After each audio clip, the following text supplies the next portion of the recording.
இந்த ஜிஎஸ்டி 22ஆம் தேதி மாற்றம் என்ன தொடவே இல்லைங்க, நான் அப்படியே இருக்கேன் அப்படின்னு சொல்லுவாரானா அப்படி கிடையவே கிடையாது. கார் கம்பெனிகள், டூ வீலர் கம்பெனிகள் எல்லாருக்கும் வருமானம் இன்க்ரீஸ் ஆகுது, எல்லாருக்கும் சேவிங்ஸ் அதிகமாகுதுன்னா யாருக்கு அடி வாங்க போகுது அப்படின்னு நம்ம ஒரு கேள்வி. எந்த நம்பிக்கையில் இவ்வளோ தைரியமான முடிவு எடுத்தாங்க? இப்போ நீங்கள் சொன்னீங்க இவ்வளோ இழப்பு இருக்குது, எந்த அரசுமே இந்த மாதிரி பண்ணதுன்னா அப்போ என்ன தைரியம்? ஸோ ஒரு பக்கம் உங்கள் கையில் காசு நிறையா தரேன், இன்னொரு பக்கம் நீங்கள் வாங்கக்கூடிய பொருட்களோட விலையை குறைக்கணும். அப்போ நீங்கள் கட்டாயமாக போய் இன்னும் நிறையா வாங்குவீங்க, கன்சம்ஷன் நிறையா நடக்கும், வேலை வாய்ப்புகள் பெருகும்.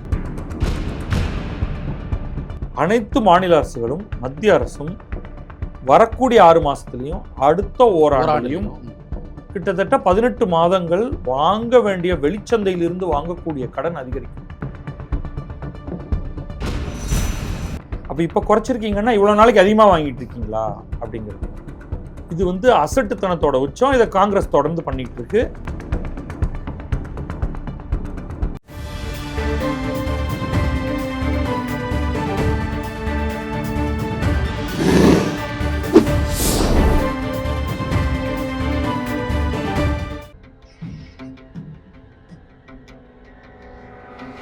தமிழக நேயர்களுக்கு வணக்கம். இன்றைய சந்திப்பில் நம்மோடு அரசியல் விமர்சகர் திரு பத்ரி சேஷாத்ரி அவர்கள், அவரை அன்போடு வரவேற்கிறோம். சார் வணக்கம். வணக்கம். ஜிஎஸ்டி வரி சீர்திருத்தம் இன்று முதல் நடைமுறைக்கு வருது. நேற்று மாலை பிரதமர் நரேந்திர மோடி அவர்கள் அது குறித்த நாட்டு மக்களுக்கு உரையாற்றியிருக்கார். பல பாசிட்டிவான விஷயங்கள் தெரியுது அந்த உரையிலிருந்து. இன்று நடைமுறைக்கு வரும்போது நிறைய பேர் பார்க்குறோம் என்னென்ன பொருட்கள் இப்படி மாதிரி குறைஞ்சிருக்குன்னு. அடிப்படையில் இது பொதுமக்களுடைய அந்த வாங்கும் சக்தியை அதிகரிப்பதற்கான ஒரு வாய்ப்பு இருக்கதான் நினைக்கிறீங்களா? ஏன்னா அடிப்படையிலும் மக்களுக்கு இது எந்த மாதிரி பயன்படுகிறதான விஷயம். கட்டாயமாக அவர்களுடைய மாத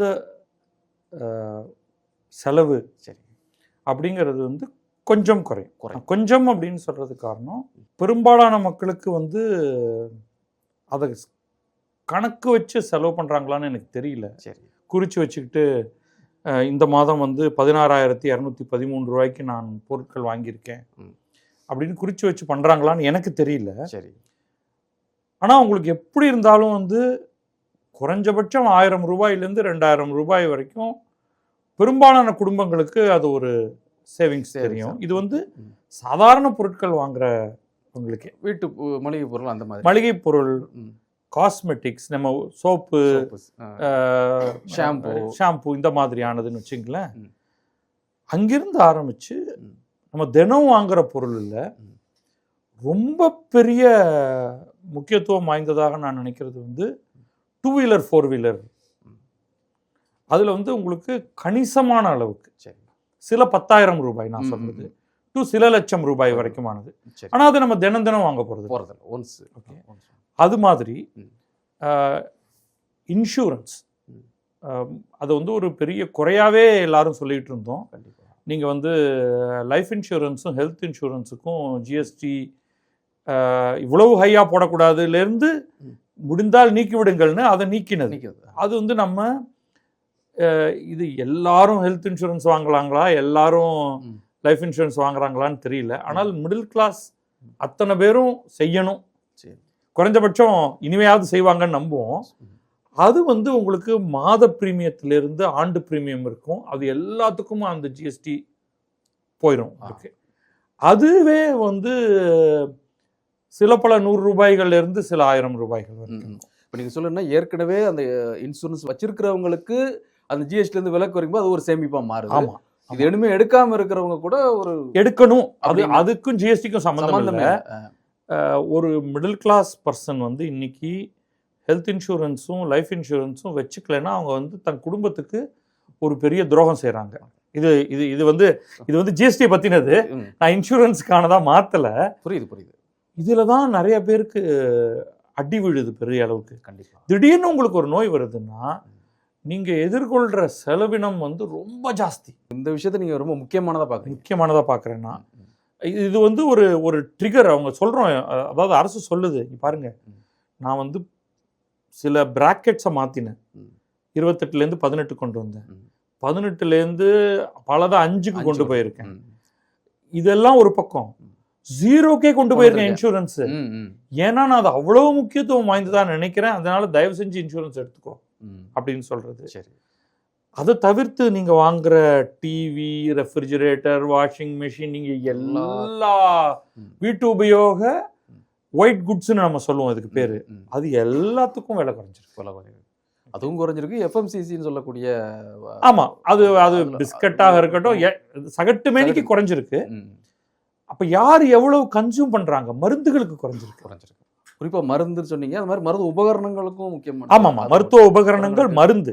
இதுல மருத்துவ உபகரணங்களுடைய பயன்பாடு கூட குறைவாகத்தான் இருக்கும் ரிலேட்டிவ்லி. மருந்துங்கிறது இன்றைக்கு எவ்வளவு கோடி பேர் மருந்து வாங்குவாங்க? இப்ப நம்ம 150 கோடி மக்கள் தொகை நம்ம சொல்லிட்டு இருக்கோம் இல்லையா? இந்த 150 கோடி மக்கள் தொகையில ஒரு 80 to 100 கோடி பேர் ஏதோ மருந்துகளை தினமும் வாங்கிக்கிட்டு இருக்காங்க. தலைவலி மாத்திரையிலேருந்து ஆரம்பிச்சு டயபெட்டிஸ், ஹைப்பர் டென்ஷன், கொலஸ்ட்ரால், இதெல்லாம் இன்னைக்கு எல்லாரோடையும் சேர்ந்து இருக்கக்கூடியதாயிருச்சு.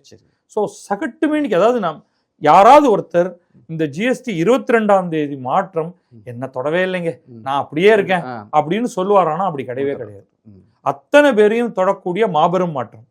இதை நான் ஏன் இது ஏன் இவ்வளவு இம்பார்ட்டண்டா பிரதமர் இதை பேசணும் அப்படின்னா, இதுக்கு முன்னாடி இதை விட முக்கியமானதாக நான் வேறு ஒன்றை பார்க்குறேன். அந்த டைரக்ட் டாக்ஸ் மாற்றம் 12 லட்சத்துக்கு கொண்டு வந்தாங்க இல்லையா? ரெண்டுமே அவர் சொல்றாரு. இது ரெண்டாவது. அப்ப அவர் பேசல மக்கள்கிட்ட. ஏன்னா இந்த டைரக்ட் டாக்ஸ் இருக்கு இல்லையா, அந்த வருமான வரி, அந்த வருமான வரி கட்டுறவங்களே குறைச்சு, அந்த வரி கட்டுறவங்களையும், அதாவது அந்த ஃபைல் பண்றவங்க அவங்க குறைச்சு, அதுல வரி கட்டுறவங்க குறைச்சு, அதனால அவர் அதை அது எல்லா இந்தியர்களையும் தொடல. அதனால அவர் அதை விட்டுட்டாரு. அதை நேற்றுக்கு சேர்த்து அதையும் பேசுறாரு. அதாவது இந்த மாதிரி அன்னைக்கே ஒரு பட்ஜெட்டுக்கு அடுத்த நாளே அதை பத்தி அவர் ஒரு பெரிய விஷயமாக சொல்லலை. ஆனால் இப்போ இந்த ஜிஎஸ்டிங்கிறது அனைவரையும் தொடர்றதுனால, அனைத்து தரப்பு மக்களையும், அனைவரையும், இதுல என்ன தரப்பு, ஒவ்வொரு ஆளையும், பத்ரி அவரை தொடுது, திரவிமுருகன் உங்களை தொடுது, அது தொடாத ஆள்னு யாருமே நீங்க காமிக்க முடியாதுன்னு நான் சொல்றேன். அதனால அவர் அதை பத்தி பேசணும் அப்படின்னு பேசுறேன். நிச்சயமா. ஸோ குறிப்பா அதே மாதிரி இந்த ஒவ்வொரு முறையும் இந்த தொழில் சார்ந்து பேசும்போது சிறு குறு நிறுவனங்களை குறித்து ஒரு அக்கறை பேசப்படுது, எந்த அளவு முக்கியத்துவம் கொடுக்கப்படுங்கிறது தனி விஷயம். ஆனா இது இந்த மாற்றத்திற்கு அப்புறம் அந்த செக்டார்ல ஒரு ஒரு ஒரு வளர்ச்சி, அந்த மாதிரியான வாய்ப்புகள் இல்லை. நான் இதை ரெண்டா நம்ம பார்த்துப்போம். சரி. இந்த ஜிஎஸ்டி, இந்த இன்டைரக்ட் டாக்ஸை பொறுத்த வரைக்கும் பார்த்தீங்கன்னா, கன்சியூமர் நிறுவனங்கள், சரி, இது ரெண்டா பிரிச்சுப்போம். நுகர்வோருக்கு இதில் கிடைத்திருக்கக்கூடிய பெனிஃபிட் ரொம்ப ரொம்ப பெருசு. ஏன்னா உங்களுக்கு இந்த டாக்ஸ் அட்ஜஸ்ட்மெண்ட்னு ஒன்றுமே கிடையாது. இன்புட் டாக்ஸ் கிரெடிட்னு சொல்லுவோம். அதை நம்ம குறு நிறுவனங்களை பற்றி பார்க்கும்போது பார்த்தோம். இப்போ நீங்கள் ஒரு பொருள் 100 ரூபாய்னா 100 ரூபா ப்ளஸ் டாக்ஸ், அதை நம்ம கொடுத்தாகணும். கண்டிப்பாக 100 ரூபா ப்ளஸ் 18% வர்சஸ் 100 ரூபா ப்ளஸ் 5%. இது 13 ரூபா உங்களுக்கு ஒரு வித்தியாசத்தை கொடுக்குது.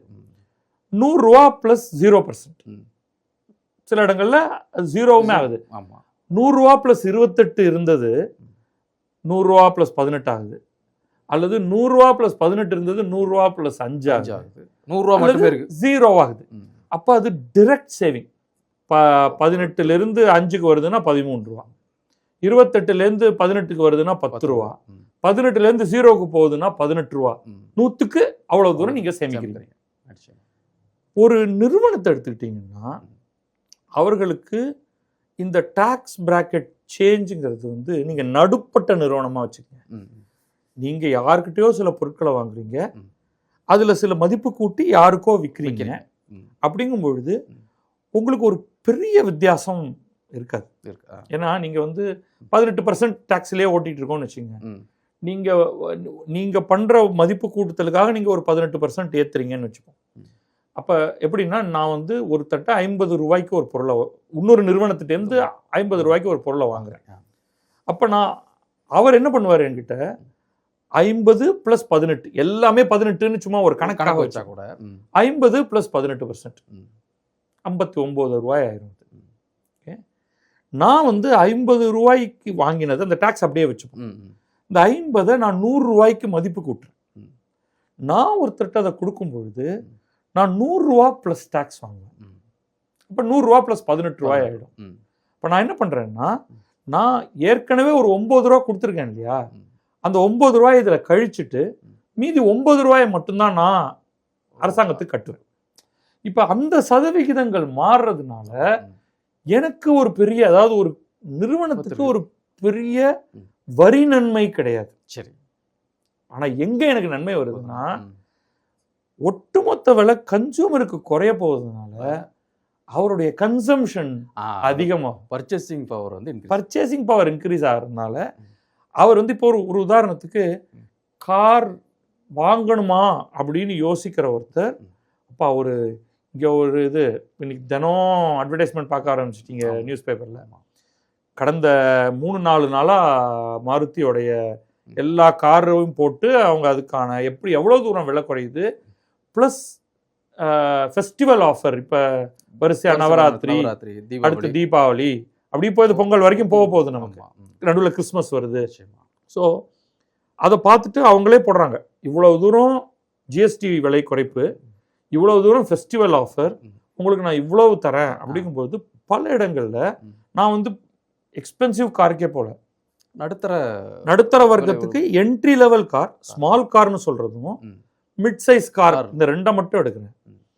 சர்வசாதாரணமாக 1 லட்சம் 1.5 லட்சம் இந்த மாதிரிலாம் சேவிங்ஸ் வருது. காரை பொறுத்த வரைக்கும் டபுள் சேவிங்ஸ் காணுது. காரில் வந்து 2 மேஜர் வரி வருது. ஒன்று வந்து ஜிஎஸ்டி, அதுக்கு மேல ரோட் டாக்ஸ் அண்ட் ரெஜிஸ்ட்ரேஷனுக்கானது. அது வந்து மீ வரி. அது எப்படின்னா, நம்ம ஒரு 10 லட்சத்துக்கு கீழே இருக்கிற கார் விலையை வச்சுப்போம், அதுக்கு 28% ஜிஎஸ்டியை 18% குறைக்கிறாங்க. அதுக்கு மேல 13% இந்த ரோட் டாக்ஸ் ரெஜிஸ்ட்ரேஷன் சமயத்தில் வருது. அப்போ உங்களுக்கு என்ன ஆகுதுன்னா, டபுள் ரிடக்ஷன். நீங்க 10% குறைக்கிறீங்க, அது மேல ஒரு 13% குறையுது.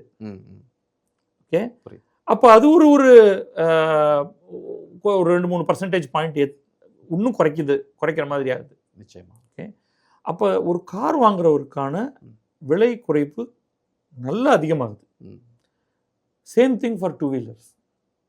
இப்போ நம்ம காராவது வந்து நம்ம வந்து லக்ஸுரியாக பார்க்கணுமா, எசென்ஷியலாக பார்க்கணுமான்னா எசென்ஷியலும் கூட. எப்படின்னு வச்சுங்க, நீங்கள் காராக மட்டும் பார்க்காதீங்க, அது வந்து சரக்கு வாகனம்.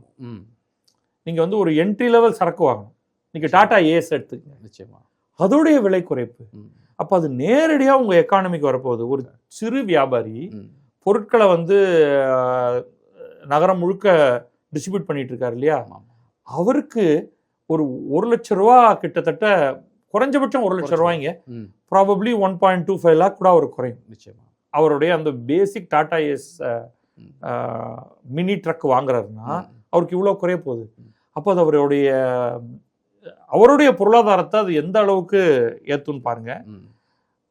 அவ்வளவு எல்லாம் நம்மளால முடியாதுப்பா அப்படின்னு சொல்லி வாடகை வண்டியில விட்டு அனுப்பிட்டு இருந்தாங்க இல்லையா, இப்ப அவர் வந்து நாமே ஏன் ஒரு வண்டி எடுக்கக்கூடாதுங்கிற மாதிரி அவரை யோசிக்க வைக்கிறோம். டாக்ஸி ஓட்டுபவர்கள், அது ஒரு முக்கியமான, நம்ம வந்து இதை லக்ஸுரியாவே பார்க்க கூடாது.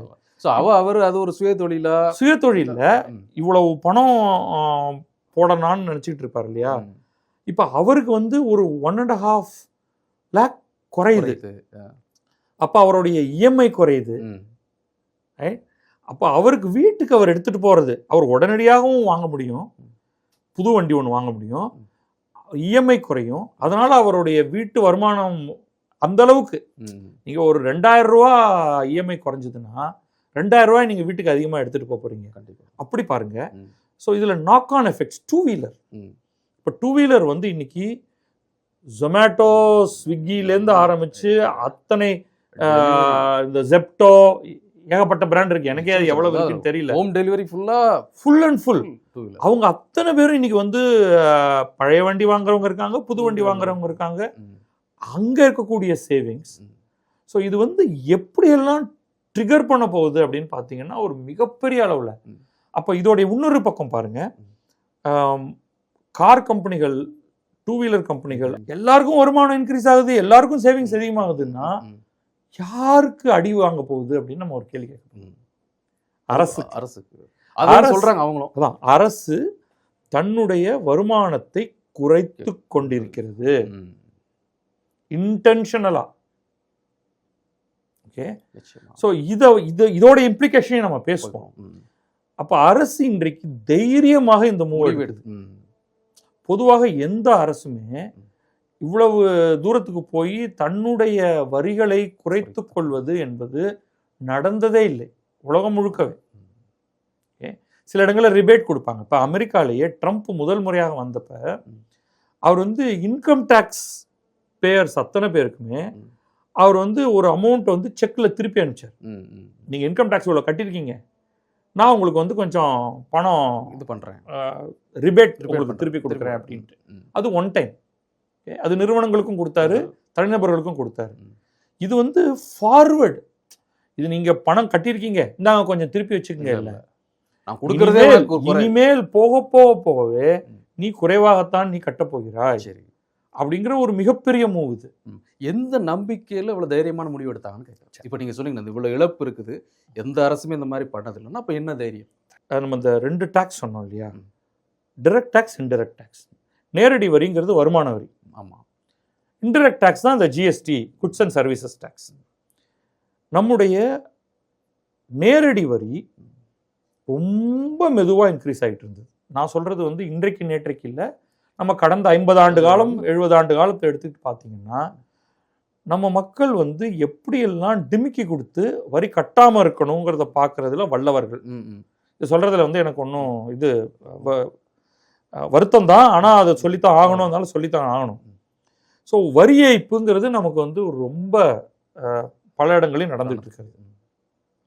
நேரடி வருமானத்தில் வரி ஏய்ப்பு பண்ணுறத கொஞ்சம் கொஞ்சமாக அரசுகள், நான் வந்து நரேந்திர மோடி பாரதிய ஜனதா அரசுன்னே சொல்லலை, அதுக்கு ஒரு பெரிய ஒரு பாரம்பரியம் இருக்குது, தொடர்ந்தே நம்ம அதை மாற்ற வந்துட்டு இருக்கோம். ஆனால் கடைசியாக என்ன நடந்ததுன்னா ஒரே ஒரு செக்மெண்ட்டை மட்டும்தான் கம்ப்ளைன்ஸுக்குள்ளே கொண்டு வர முடிஞ்சது, அது மாத வருமானக்காரர்கள்.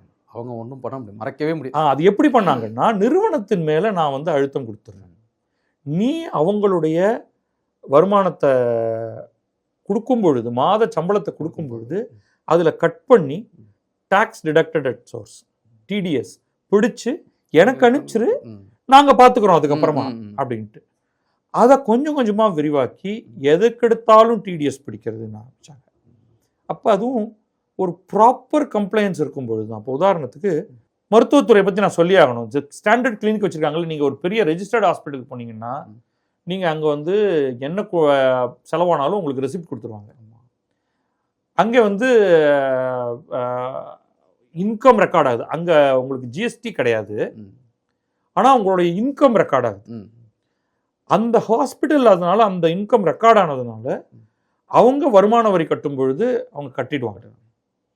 பட் நீங்கள் பக்கத்தில் ஒரு கிளினிக் போகிறீங்க, அவங்க கேஷாக வாங்குறாங்க, கணக்கு இல்லை. நான் வந்து ஜிபே அனுப்புறேன்னா கூட இல்லைங்க, இல்லை ஜிபே எல்லாம் வேண்டாம், நீங்கள் வந்து கேஷாக கொடுங்க, ஏன்னு நமக்கு உடனே தெரியும். ஜிபேனா அட்லீஸ்ட் இதில் ஒரு ரெக்கார்டு இருக்குது. ஆமாம், நீங்கள் அதனால நீங்கள் வந்து எனக்கு கேஷாக கொடுங்கன்னு. நான் அது வந்து பர்சனல் அனுபவத்தில் சொல்கிறேன். நான் சரி தலையெழுத்து கொடுத்துட்டு போவோம் அப்படின்னா, வேற ஒரு சில டாக்டர்ஸ் இருக்காங்க, அவங்க ரெசிப்டே போட்டு கொடுத்துருவாங்க. எல்லாமே வந்துடுது, கன்சல்டேஷன் எவ்வளோ. ஸோ ரெசிப்ட் போட்டு கொடுக்குற டாக்டர் கிளியராக வருமான வரி கட்டுறாருன்னு நம்மளே சொல்லிடலாம். அது தனிநபர், அவருடைய பேரில் இருக்கிற கிளினிக்கு அந்த வருமானத்தை அவர் தன்னுடைய பேரில் போட்டு அவர் பண்ணிடுறாரு. எங்கெல்லாம் கேஷாக கொடுன்னு சொல்கிறாங்களோ கண்ணை மூடிட்டு நீங்கள் சொல்லிடலாம், அங்கெல்லாம் வந்து வருமான வரி கட்டுறதுக்கு எப்படி தவிர்க்கிறதுங்கிறது அவங்களுடைய நோக்கமே அப்படின்னு நீங்கள் சொல்லிடலாம். ஓகே, ஸோ இந்த மாதிரி வருமான வரியை ஏய்ப்பதில் என்னென்னவெல்லாம் மெத்தடை கொண்டு வரலாம். Agriculture income not taxed. Okay, so நீங்கள் வந்து ஒரு சும்மா ஒரு கையகலத்துக்கு ஒரு லேண்டை வச்சுட்டு உங்களுடைய வருமானம் எப்படியோ வருதுன்னா அது அக்ரிகல்ச்சர் இன்கம் நீங்கள் போட்டிங்கன்னா யார் என்ன சொல்ல முடியும்? இது மாதிரி பல விஷயங்கள் ஆல்ரெடி நடந்துகிட்டு இருக்கு. அப்படிப்பட்ட நிலையில அரசோடைய வருமானங்களே வந்து ஒரு கொஸ்டினபிளானதாக இருந்தது. ஒரு ஸ்டேட் கவர்மெண்டோட வருமானமாக நம்ம எடுத்துக்கிட்டோம்னா, இந்த ஸ்டாம்ப் டியூட்டி, லேண்ட் ரெக்கார்ட்ஸ் எடுத்துக்கிட்டிங்கன்னா இன்வேரிபிளி லேண்ட் ரெக்கார்டை வந்து மார்க்கெட் வேல்யூக்கு சம்மந்தம் இல்லாமல் கைட்லைன் வேல்யூ என்னவோ அதில் தான் இன்னி வரைக்கும் நடந்துகிட்டு இருக்கு. ஓகே, ஸோ அங்கே வந்து ஒரு ஸ்டாம்ப் டியூட்டி ஏய்ப்பு நடந்துகிட்டு இருக்கு. Again another example. ஸோ எங்கெல்லாம் பாசிபிளோ அங்கெல்லாம் வந்து சில வரி ஏய்ப்புகள் தொடர்ந்து நடந்துகிட்டு இருக்கு. இந்த சுச்சுவேஷனில் வரி ஏய்க்காம எப்படி ஒரு பொருளாதாரம் ஒரு பக்கம் க்ரோ ஆகிட்டு இருக்கு, வளர்ந்துட்டு இருக்கு. ஆனால் வரி ஏய்ப்பு நடந்துட்டு இருக்கு. அதனால ஒரு அரசாங்கத்தினால சஃபிஷியண்டாக வருமானத்தை சேர்க்க முடியாத ஒரு நிலை இந்தியாவில் இருந்தது. அந்த நேரத்தில் தான் ஜிஎஸ்டி உள்ளே புகுத்தப்பட்டது. பயங்கர எதிர்ப்பு. அதற்கு முன்னாடி இந்த மறைமுக வரியே இல்லையானா கட்டாயமாக இருந்தது, சேல்ஸ் டாக்ஸ் இருந்தது. அதுக்கு பிறகு சிதம்பரம் வந்து சர்வீஸ் டாக்ஸ்னு ஒன்று கொண்டு வந்தார். ஆரம்பத்தில் பொருட்களுக்கு மட்டுமான சேல்ஸ் டாக்ஸ் மட்டும்தான் இருந்தது. அதுக்கப்புறமா எக்ஸைஸ் இருந்தது, பல்வேறு ஆயத்தீர்வை, அதெல்லாம் வச்சுப்போம். நம்ம வெறுமை நேரடியாக மக்கள் எண்ட் யூசர், இப்போ நுகர்வோரை பொறுத்த வரைக்கும் முதல் ஆர்கே சண்முகம் செட்டியே வந்து சேல்ஸ் டாக்ஸை கொண்டு வந்துட்டார் வருமானத்துக்காக. சேவை வரியை கொண்டு வந்தது சிதம்பரம். ஓகே, அப்போ ஒரு கடுமையான ஒரு எதிர்ப்பு இருந்தது. என்னது இது எப்படி நீங்கள் வந்து சேவைக்கெல்லாம் போய் வரி பண்ணுறீங்கன்ட்டு. பட் அப்புறம் எவென்ச்சுவலி மக்கள் அதுக்கு ஒத்துக்கிட்டாங்க. ஏன்னா அரசாங்கத்துக்கு வருமானத்துக்கு வேற வழி இல்லை. அதன் பிறகு இது ரெண்டுத்தையும் ஒன்றா சேர்த்து ஒரு கம்ப்ளைண்ட்ஸ் பார்ட் அதிகப்படுத்துவோம். சரி, நம்ம வரி சேர்க்குறாங்க குட்ஸ் அண்ட் சர்வீசஸ் டேக்ஸ்ன்னு மட்டும் பார்க்குறோம். என்ன ஆக்சுவலாக பண்ணாங்கன்னா கம்ப்ளீட் ஐடி சர்வீசஸை பின்னாடி கொண்டு வந்தாங்க, இன்ஃபர்மேஷன் டெக்னாலஜி. அதன் வழியாக அந்த செயினை ட்ராக் பண்ண ஆரம்பித்தாங்க. ஓகே, ஸோ பெரிய நிறுவனம் தன் கீழே இருக்கக்கூடிய நிறுவனத்தை கம்ப்ளைண்ட்ஸுக்குள்ளே கொண்டு வரணும். அதாவது கம்ப்ளைண்ட்ஸை அரசு தன் கையில் எடுத்துக்காம மக்கள் மேலே விதிக்க ஆரம்பித்தாங்க. இயல்பா வரட்டும் நிறுவனத்துக்கு. இல்லை, இயல்பா இல்லை, எவ்வளவு பேர் நீங்கள் ஆள் அனுப்பிச்சு கொண்டு வர வைப்பீங்க. ஆனால் இது வந்து ஒரு நிறுவனம் இப்போ இன்புட் டேக்ஸ் கிரெடிட்னு ஒரு கான்செப்ட் கொண்டு வந்தாங்க. அதை நம்ம ஒரு விளக்கம் கூட நான் கொஞ்ச நேரத்துக்கு முன்னாடி சொன்னேன். அந்த இன்புட் டேக்ஸ் கிரெடிட் உங்களுக்கு எப்போ கிடைக்கும்னா, உங்கள்கிட்ட ஜிஎஸ்டியை வசூல் பண்ணவர் அந்த ஜிஎஸ்டியை கட்டினால்தான் அதுக்கு மேலே இருக்கிற நிறுவனம் அந்த ஜிஎஸ்டி கட்டினதை சப்ட்ராக்ட் பண்ணிக்க முடியும், இன்புட் டேக்ஸ் கிரெடிட் எடுத்துக்க முடியும். அப்போ ரெண்டு நடக்க ஆரம்பிச்சது. முதல்ல வந்து ஜிஎஸ்டி ரெஜிஸ்டர் பண்ணியிருக்கிறவங்களோட மட்டும்தான் வியாபாரம் பண்ணுவேன் அப்படின்னு பெரிய நிறுவனங்கள்லாம் சொல்ல ஆரம்பிச்சாங்க. அப்போது ஆட்டோமேட்டிக்காக அவங்களோட பிஸ்னஸ் உங்களுக்கு வேணும்னா நீங்கள் ஜிஎஸ்டி ரெஜிஸ்டர் பண்ணி ஆகணும். நீ ரெஜிஸ்டர் பண்ணலைன்னா நான் உன்னோட பிஸ்னஸ் பண்ண மாட்டேன். ஸோ இந்த கம்ப்ளைண்ட்ஸ் சில ஆண்டுகள் நடந்துச்சு. ஓகே, அதுக்கு அடுத்து என்ன பண்ண ஆரம்பிச்சாங்கன்னா, சரி அவங்க இன்னொருத்தங்க வந்துட்டாங்க, அவங்களையும் ஜிஎஸ்டிகளை கொண்டு வந்துட்டீங்க, அவங்க ஜிஎஸ்டி வசூல் பண்ணுறாங்க, அவங்க ஜிஎஸ்டியை கட்டி இருந்தால்தான் நீங்கள் இன்புட் கிரெடிட் எடுத்துக்க முடியும். அவங்க கட்டலைன்னா நீங்கள் பார்க்கலாம், நீங்கள் கொடுத்துருக்கீங்கல்ல ஒருத்தருக்கு ஜிஎஸ்டி, அதை அவர் கட்டாமல் வச்சுருக்காரு. இது வந்து உங்களுக்கு வருமான வரியெல்லாம் உங்களால் அவ்வளோ ஈஸியாக ட்ராக் பண்ண முடியாது. இப்போ உங்கள்கிட்ட டிடிஎஸ் பிடிச்சவங்க கட்டியிருக்காங்களா இல்லையான்னு கூட உங்களுக்கு தெரியாது. ஆனால் ஜிஎஸ்டியை பொறுத்த வரைக்கும் உங்கள்கிட்ட ஜிஎஸ்டி வாங்கினவங்க கட்டினாங்களா இல்லையாங்கிறத உங்களால் வந்து ட்ராக் பண்ண முடியும். இப்போ நீங்கள் அவங்கள ஃபோர்ஸ் பண்ணுவீங்க, நீ கொடுக்கலைன்னா எனக்கு வராது. சில பேர் இன்னும் கிளவராக இன்றைக்கி என்ன பண்ணுறாங்கன்னா, நான் உனக்கு என்ன டாக்ஸ் பார்ட் கொடுக்கணுமோ அதை கொடுக்க மாட்டேன், அதை ஹோல்ட் பண்ணி வச்சுப்பேன், மீதி பணத்தை தரேன், நீ டாக்ஸை கட்டி நான் இந்த பணத்தை ரிலீஸ் பண்ணுறேன். ஸோ இது ரெண்டாவது. மூணாவதாக இன்வாய்சிங் அப்படிங்கிற ஒரு கான்செப்டை கொண்டு வந்தாங்க. சரிப்பா, நீங்கள் 2 பேர் இருக்கீங்க, உங்களுக்குள்ள நீங்கள் என்ன இன்வாய்ஸ் பரிமாறிக்கிறீங்க அப்படிங்கிறதே எனக்கு தெரியல. இப்போ என்ன பண்ணாங்க, படிப்படியாக சில மாற்றங்கள் வழியாக சிலவற்றை கொண்டு வந்தாங்க. நான் பேசிக் ஐடியா மட்டும் சொல்லிடுறேன். ஒரு குறிப்பிட்ட அமௌண்ட்டுக்கு மேலே உங்களுக்குள்ள டிரான்சாக்ஷன் இருந்ததுன்னா, நீங்கள் ஜிஎஸ்டி போர்ட்டலில் நான் திரவிய முருகனுக்கு இவ்வளவு பொருளை அல்லது இந்த சேவையை தரேன், அதில் ஜிஎஸ்டி இவ்வளவு அப்படிங்கிறத நான் அங்கே பதிவு பண்ணி தான் இன்வாய்ஸே எடுக்கணும். அவங்க எனக்கு வந்து ஒரு ஸ்பெஷல் யூனிக் நம்பரும் ஒரு பார்கோடும் கொடுத்துருவாங்க. அதை நான் அதில் போட்டு கொடுத்துருவேன். அது எதுக்குன்னா, இன்வாய்ஸ் கொடுக்கும்போதே எனக்கு தெரியும் அடுத்த மாதம் அதுக்கான பணம் நீங்கள் டாக்ஸும் வந்திருக்கும், அதில் அந்த டாக்ஸ் கட்டப்பட்டிருக்கும், இல்லைன்னா எனக்கு தெரியும் நீ வந்து ஏமாத்திருக்க.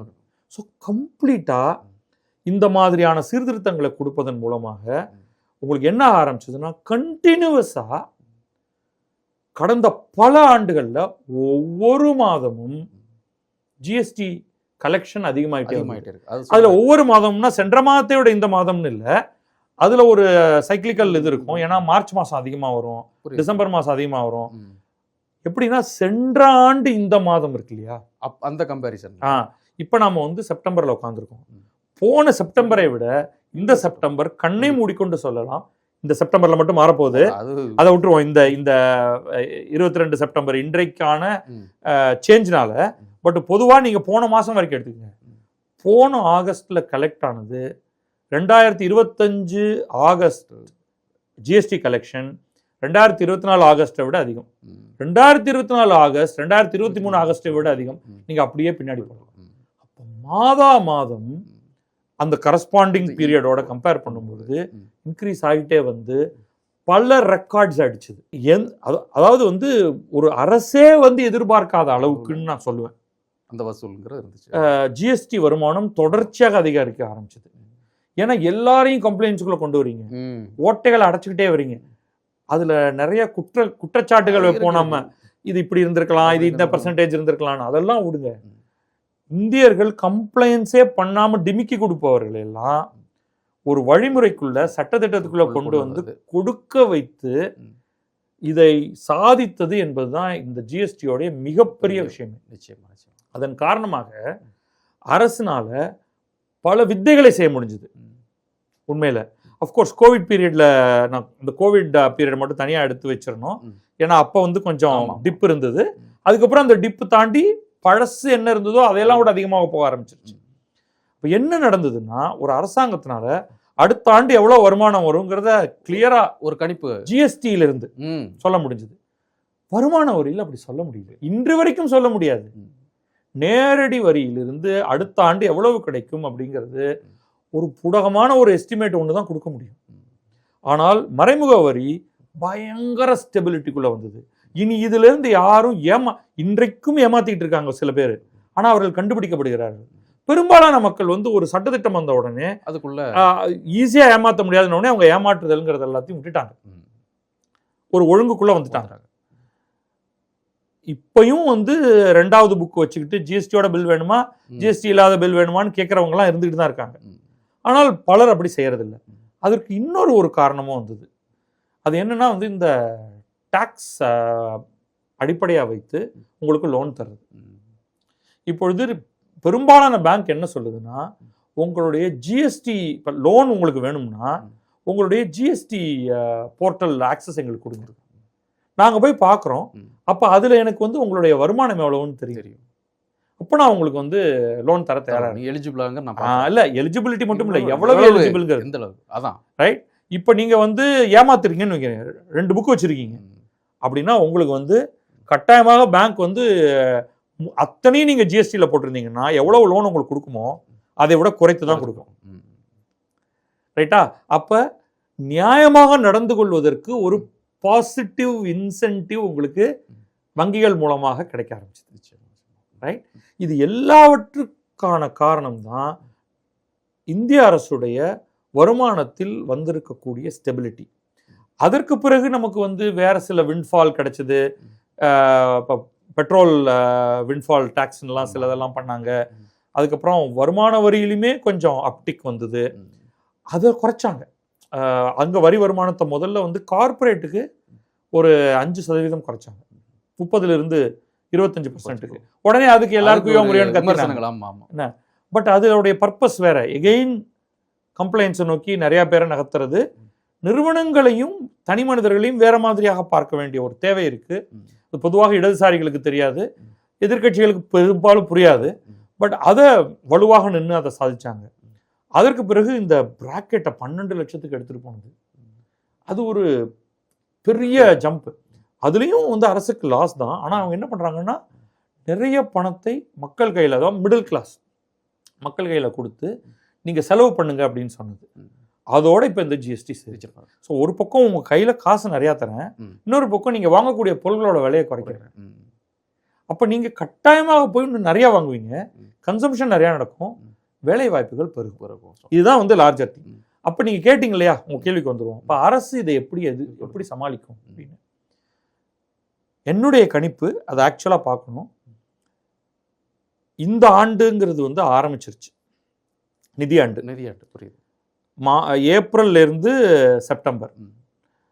இந்த செப்டம்பர்னு இந்த மாதத்தை வந்து மாதிரியே வச்சுக்கலாம். அப்படி வச்சுக்க முடியாது. ஏன்னா பொருட்களை இப்ப கார் எல்லாமே இன்னைக்கு தான் பில்லே பண்றாங்க. இந்த மாதத்தோடைய இந்த அனௌன்ஸ்மெண்ட் வந்தது இல்லையா, அதுக்காக நோபடி அதுக்கப்புறமே பில் பண்ணல. எல்லாரும் வெயிட் பண்ணிட்டு இருக்காங்க. இன்னைக்கு பில் அடிச்சா விலை குறையும். ஆனால் மக்கள் வாங்குறவங்க எல்லாருமே வந்து என்ன 22ஆம் தேதி வாங்கிக்கலாம் அப்படின்னு. ஸோ இந்த மாதத்தில் ஆனால் பல பொருட்கள் விற்பனை ஆகிட்டு தான் இருக்கு, இல்லைன்னு சொல்ல முடியாது. ஸோ ஒரு சின்ன கன்ஃபியூஷன் இருக்கும் இந்த மாதம். இந்த மாதத்துடைய அரசின் வரி வருமானம் கொஞ்சம் எஸ்டிமேட் கொஞ்சம் குறையலாம். அடுத்த மாதம் நல்லா குறையும். ஒரு டிப் இருக்கும். சரி, அக்டோபர்லேருந்து. அப்போ ஒரு 6 மாதத்துக்கான ரெவென்யூ ஸ்டேபிள் ஆகும். அதாவது இன்லைன். அடுத்த 6 மாதத்துக்கானது, அக்டோபர்லேருந்து மார்ச்சுக்கானது குறையும். சரி, ஓகே. அப்போ இந்த ஆண்டு அரசு இன்னும் கொஞ்சம் அதிகமாக கடன் வாங்க வேண்டும். அது ஒரு கட்டாயம். கொஞ்சம் அதிகமாக கடன் வாங்கணும். ஏன்னா வருமானம் குறைஞ்சிருச்சுன்னா நீங்கள் உங்களுடைய செலவு பண்ணியாகணும் இல்லையா, அதுக்கு நீங்கள் கொஞ்சம் கடன் அதிகமாகும். ஆனால் இந்த 6 மாதத்துலேயே இந்த வரி வருமானம் குறையுது, பொருட்களோட விற்பனை அதிகமாகுதுங்கிறதுனால ஓரளவுக்கு அது சரி கட்டப்படும். இருந்தாலும் வருமானம் குறையும். சரி, அடுத்த ஆண்டும் வருமானம் குறையும்னு சொல்ல மாட்டேன்னா, அடுத்த 12 மாத வருமானம் இந்த ஆண்டின் அந்த முதல் 6 மாதம் மாறாதது, அடுத்த 6 மாதம் குறைந்தது, இதுக்கு இணையாக இருக்கும். சரி, கிட்டத்தட்ட பேலன்ஸ்ட். அடுத்த ஆண்டும் நம்ம செலவுகள் ஆனால் கொஞ்சம் அதிகரிச்சிருக்கும். இந்தியா வாங்கக்கூடிய கடன் தொகை இன்னும் கொஞ்சம் அதிகமாகும். இந்திய அரசு வாங்கக்கூடிய கடன், மாநில அரசுகளோட கடன் சுமையும் கொஞ்சம் அதிகரிக்கும்.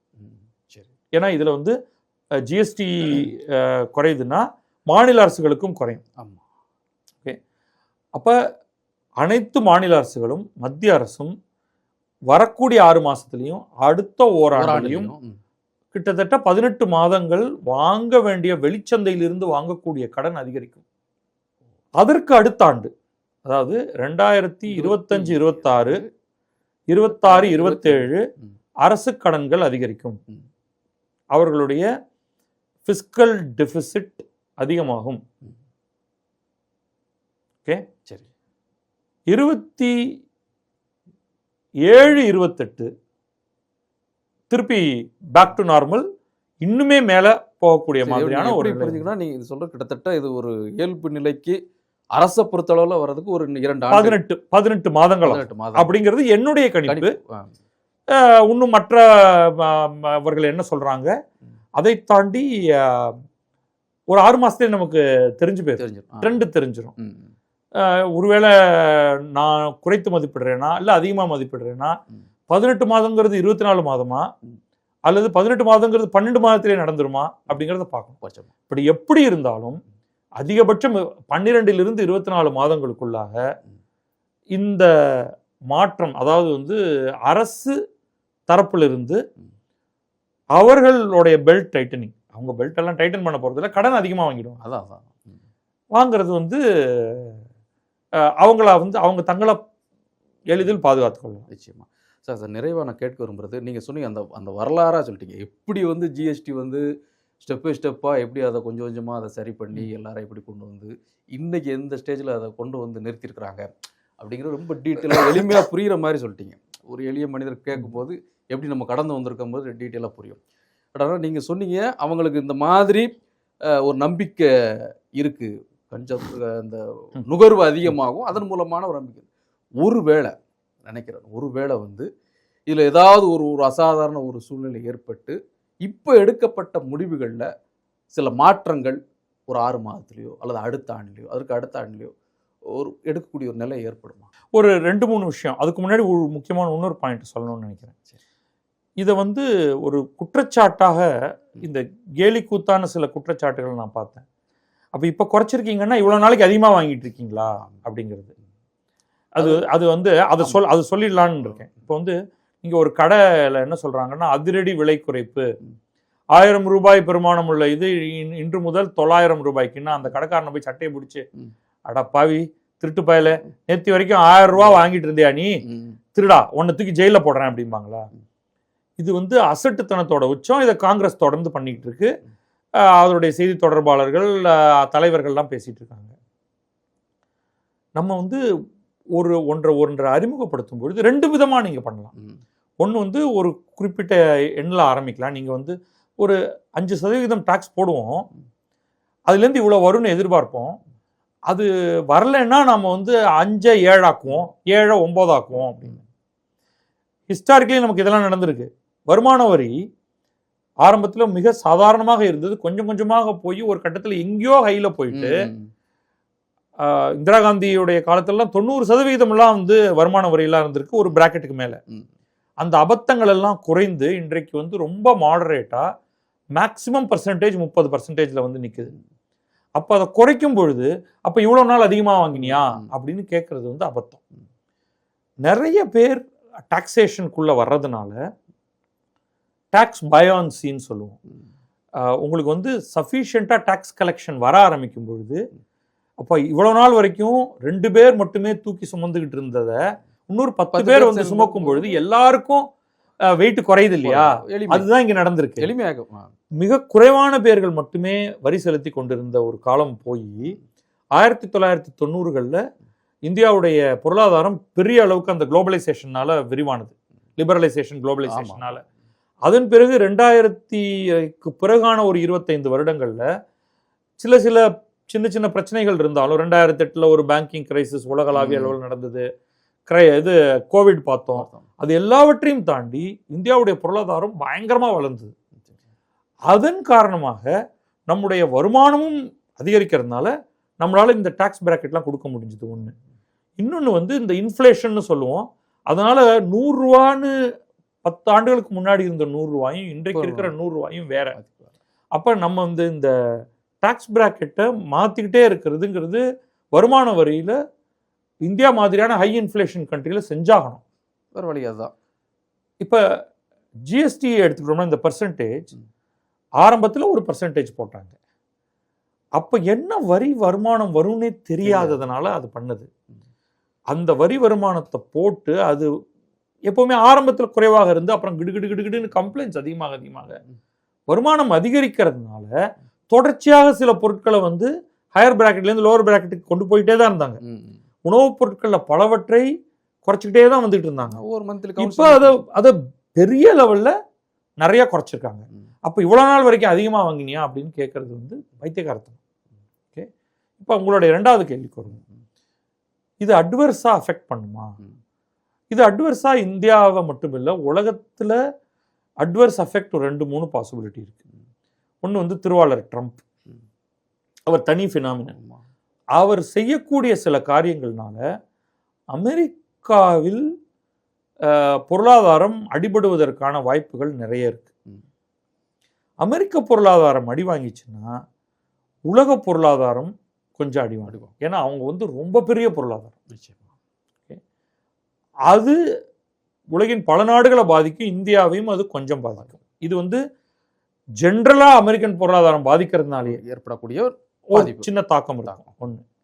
2வது தாக்கம், அமெரிக்கா இந்தியா மீது விதித்திருக்கக்கூடிய ஏற்றுமதி வரி, டாரிஃப், அது நம்முடைய ஒரு சில தொழில்துறைகளை பாதிக்கிறதன் காரணமாக அந்த பொருளாதாரங்கள் கொஞ்சம் பாதிக்கப்பட்டு அது நம்ம ரொம்ப அது இல்லைன்னு இல்லை, அது வந்து ஒரு 0.2 to 0.5% ஜிடிபி அது பாதிக்கும் அப்படிங்கிற ஒரு கெஸ் நமக்கு இருக்கு. அதை சரி கட்டுறதுக்கு என்ன பண்ண முடியும், மிட்டிகேட்டிங் ஃபேக்டர் என்னங்கிறத நம்ம பார்க்கணும். ஸோ அது ஒன்று நம்மக்கிட்ட இருக்கு. ஆனால் அது வந்து 0 கிடையாது, ஆனால் ரொம்பவும் பயப்பட வேண்டியதும் கிடையாது. ஒரு குறிப்பிட்ட இதில் பாதிக்கப்படும் நம்மளுடைய இது. 3வது, அவர் தினம் எல்லாமே ட்ரம்பை சுற்றி தான் வருது. இந்த H1B விசாவை பற்றின ஒரு மிகப்பெரிய ஒரு குழப்பத்தை அவர் போன வாரம் ஏற்படுத்தினார். அதன் காரணமாக இந்த இந்தியர்கள் பலர் பாதிக்கப்படுவார்கள்னு முதல்ல தோணிச்சு. இப்பயும் அப்புறம் கிளாரிஃபிகேஷன்லாம் கொடுத்துருக்காங்க. பாதிக்கப்படுவார்கள். ஆனால் முன்ன எதிர்பார்த்த அளவுக்கு இல்லைங்கிற மாதிரி இப்போ தோணுது. அப்போ அவர்களுடைய ரெமிட்டன்ஸ் குறையலாம்னு இருந்தது, இப்பயும் கொஞ்சம் குறையும்னு நினைக்கிறேன். அதோட இம்பாக்ட், ஏன்னா இந்தியாவுக்கு வரக்கூடிய வருமானம், ரெமிட்டன்ஸுங்கிறதும் இந்தியாவுக்கு வரக்கூடிய ஒரு வருமானம், அது கன்சம்ஷன் அதிகரிக்கும். இப்போ உதாரணத்துக்கு H1B விசாவில் அமெரிக்காவில் வேலை பார்க்கக்கூடிய ஒருவர், அவருடைய குடும்பம் இங்கே இருக்குது, அவர் மாதம் ஒரு $2000 அனுப்பிட்டு இருக்காரு. இப்போ $2000 வந்து 1.6 1.7 லட்சம் ரூபான்னு வச்சுக்கோங்க. அது அத்தனையும் இங்கே செலவாகும். இப்போ அவருக்கு H1B விசா கிடைச்சி அவர் போனார்னா அதெல்லாம் நடக்கும். இப்போ H1B விசாவுக்கு $1 லட்சம் கட்டணம் வருதுன்னா, அப்போ அவருடைய நிறுவனம் என்ன சொல்லும், இல்லைப்பா நீ இனிமேல் அமெரிக்காவுக்கு போக முடியாது, நீ இங்கேயே இருந்து வேலை பாரு அப்படின்னு. இங்கேயே இருந்து வேலை பாருன்னா அவருக்கு மாதம் 1 அல்லது 2 லட்சம் ரூபா கொடுப்பாங்க. அதில் அவர் சேமிப்புங்கிறது வந்து ஒரு எல்லாம் போக அவர் எக்ஸ்ட்ரா செலவு பண்ணக்கூடியதுங்கிறது வந்து ப்ராபப்ளி 50,000 ரூபாயாவோ அல்லது 25,000 ரூபாயாவோ குறைவதற்கான பாசிபிலிட்டி இருக்கு. 1.5 லட்சம் ரூபா மாதம் செலவு பண்ணுறதுக்கும் 25,000 50,000 ரூபா அந்த டிஸ்கிரிஷனரி செலவுகளுக்கும் அந்த அளவுக்கு கொஞ்சம் ஒரு குறுக்கம் ஒன்று இருக்கும் சில இதில். இதெல்லாம் நம்ம ஃபேக்டர் சொல்லிட்டே வருவோம். இஸ்ரேல் காசா போர், உக்ரைன் ரஷ்யா போர், இதே மாதிரி ஏதாவது ஒரு சில போர்கள் வந்து ஆயில் பிரைஸ் அதிகமாச்சுன்னா அதில் ஒரு இம்பேக்ட் இருக்கும். இன்னைக்கு அதுலயும் ஒரு சில குழப்பங்கள் இருக்கு. அது இந்த போர்களெல்லாம் டக்குன்னு தீர்ற மாதிரியும் இல்லை.